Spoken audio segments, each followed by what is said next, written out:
so that you can see that, and you can see what they've done. The FBI, for example, said, well, we stopped investigating UFOs, and yet I found documents from the FBI where they were attending in secret conventions or lectures given by contactees as late as the 1960s. And so you figure it's gone on beyond that, because they have been saying all along, we don't do this sort of thing, and yet the documentation shows that they in fact did do that sort of stuff. But could the investigation of the UFO community by the FBI be part of some other project that the FBI is watching to see if actually the UFO community is dispelling or working against the U.S. government? You can say that, but then you have to look at other arenas as well, and what the Air Force had been doing, and what the Air Force did, the duplicity the Air Force did in ending their Project Blue Book. They decided in the 1960s they didn't want to have this public face of UFO investigation anymore. They searched for a university with a prestigious scientist, and Condon was such a scientist, that would accept their money to investigate UFOs, that they would find that there was no threat to national security, which was a bald-faced lie. They would find the Air Force has done a good job, and there's nothing of scientific value to continue the investigations. The letters exist. The letter was written by a Lieutenant Colonel Hippler to the committee, saying, this is what we'd like you to do, and the committee writes back and says, okay, we can do that. And so we can demonstrate that the whole thing was a put-up job to end the UFO investigation, public UFO investigation, and yet they continued on. And it cost the American taxpayer $550,000 to do that, which in the 1960s was real money. But then we find out about Project Moondust that transcended the end of Project Blue Book, and we find other investigations that they have conducted since that time, showing that they continue the interest in UFOs, not because the UFO community might be a threat to national security, but that the UFOs pose a threat to national security, and that's one of the other things.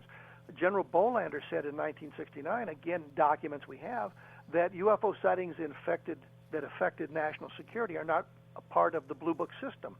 And you look at a sighting from Malmstrom Air Force Base in the 1960s, late 1960s, where a UFO is seen, and an entire missile flight, 10 Minuteman missiles, are shut down. They are suddenly rendered launch incapable.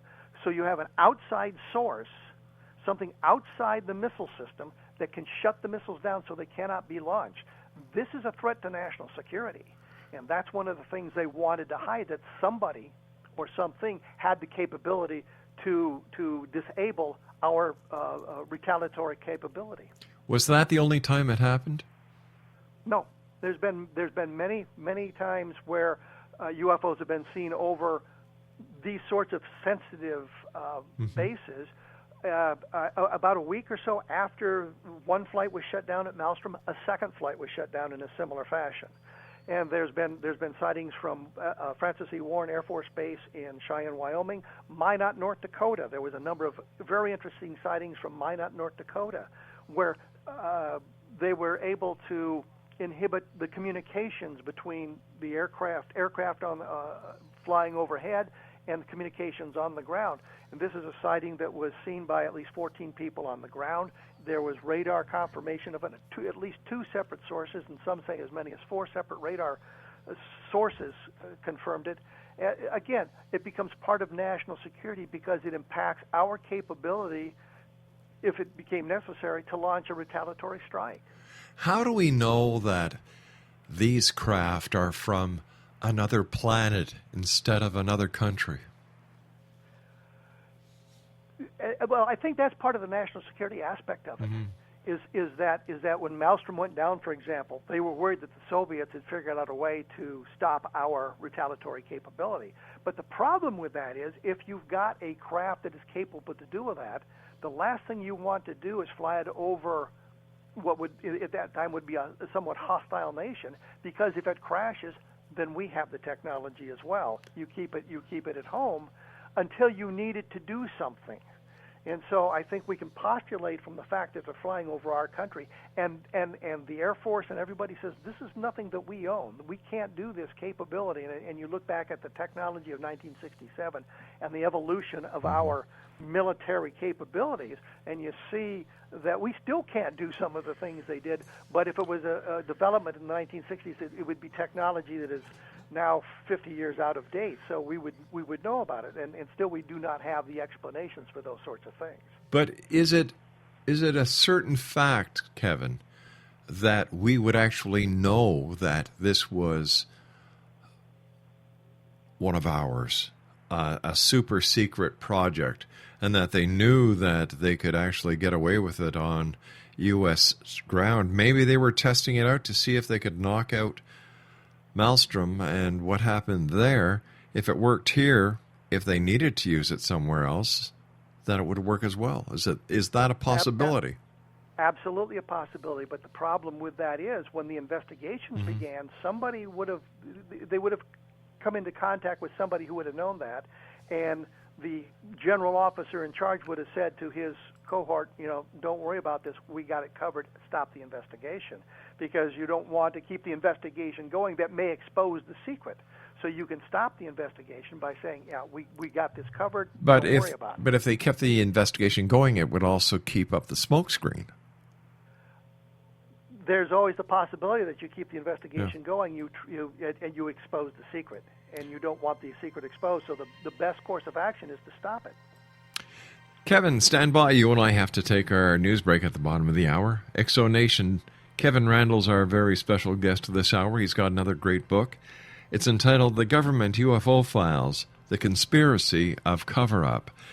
And if you'd like more information on Kevin, if you'd like to buy any of his books, all you have to do is go to your favorite search engine, type in Kevin Randall, and all the information will be there. Kevin Randall and I will be back on the other side of this news break as the X-Zone continues with yours truly, Rob McConnell, from our broadcast center in Hamilton, Ontario, Canada. Visit our website at xzoneradiotv.com, on all social media sites, X-Zone Radio TV, and our email, xzone@xzoneradiotv.com. My name's Rob McConnell. This is the X-Zone. We'll be back on the other side of this news break. Don't go away.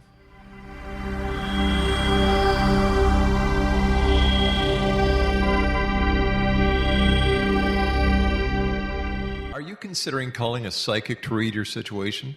Then consider David Champion, a psychic medium for more than 20 years with thousands of readings under his belt.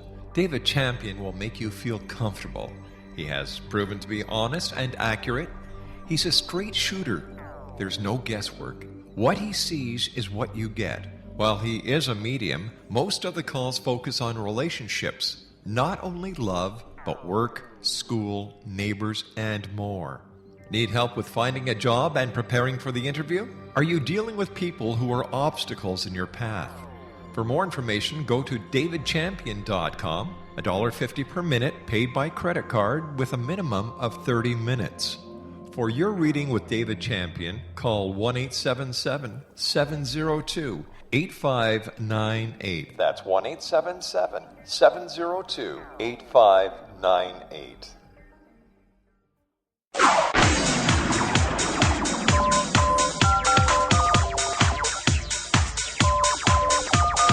Now you can dial in to listen to the X-Zone Radio Show from anywhere in the world with Rob McConnell 24/7, 365 by dialing 213-401-0080. That's 213-401-0080. If you have a mobile phone or landline, the X-Zone Radio Show with Rob McConnell is now at your beck and call at 213-401-0080. That's 213-401-0080, 24/7, 365.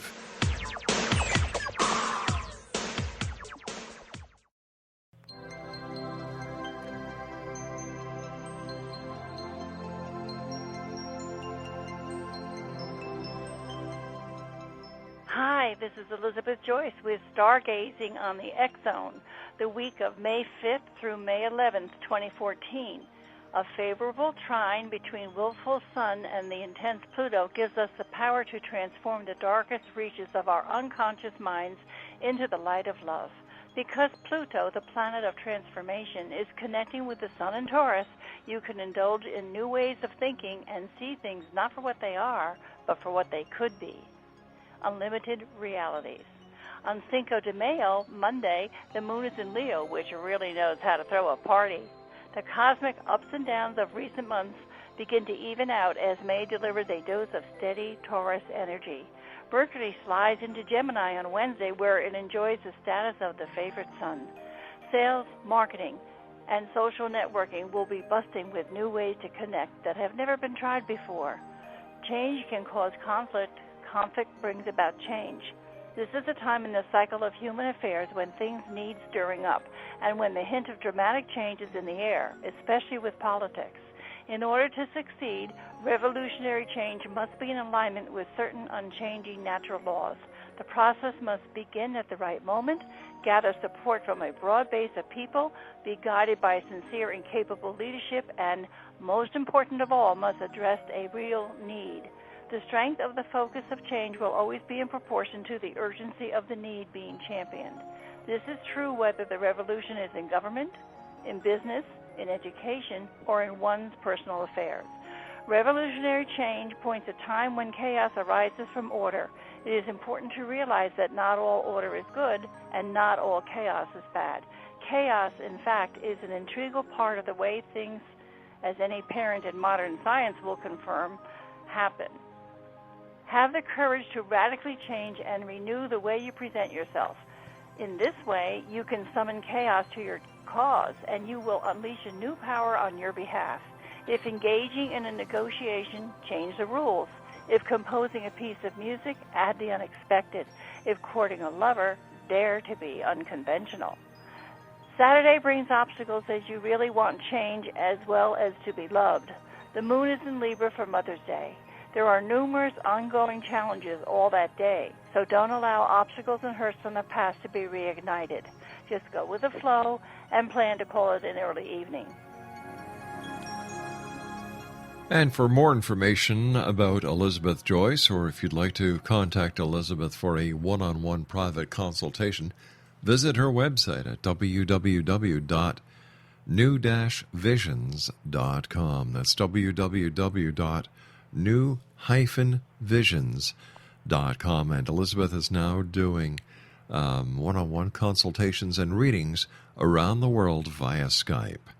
My guest this hour, Exonation, is Kevin Randle. We're talking about Kevin's new book entitled The Government UFO Files, The Conspiracy of Cover-Up. Speaking about cover-up and conspiracies, my good friend, is there anything new happening with reference to the investigation that so many are continuing to dig into Roswell, New Mexico's crash? When I say we, Don Schmidt, Tom Carey, David Rudiak, and a couple of others have been looking at things there. We had tracked down a whole bunch of new witnesses, people who had been at the base in 1947, and now we're talking to guys who were 85, 86, 87, 88, because, I mean, we're really removed from that time frame. And what we're finding basically is the same thing that we found in the past. We talked to a guy who said, well, I remember this happening at the base or that happening at the base, or I wasn't involved but my friend was and he said this. And it really doesn't change what we know. It doesn't really add anything. It just sort of gives you an idea of the magnitude of what had gone on at the base at the time, with all of the comings and goings of people, but we haven't really put our finger on some really new critical information. There has been talk of 2 slides that have been found of an alien body, and there is an ongoing investigation to try to authenticate these, but I think it's kind of problematic because at the moment we're not really sure who the photographer was, and without the photographer, and if it's the guy who owned the slides, then he's been dead for 25 years. But we need to identify who the photographer is before we can really move much further. And so, but I mean, I know more about what the Kodak company did with their slides in the 1940s than I care to. What the slide frames looked like, the coating on the film, how it was produced, what the chemical composition of the film was. But I mean, these are things that we were looking at. Okay, we've got this slide here. Does it match chemically the formula used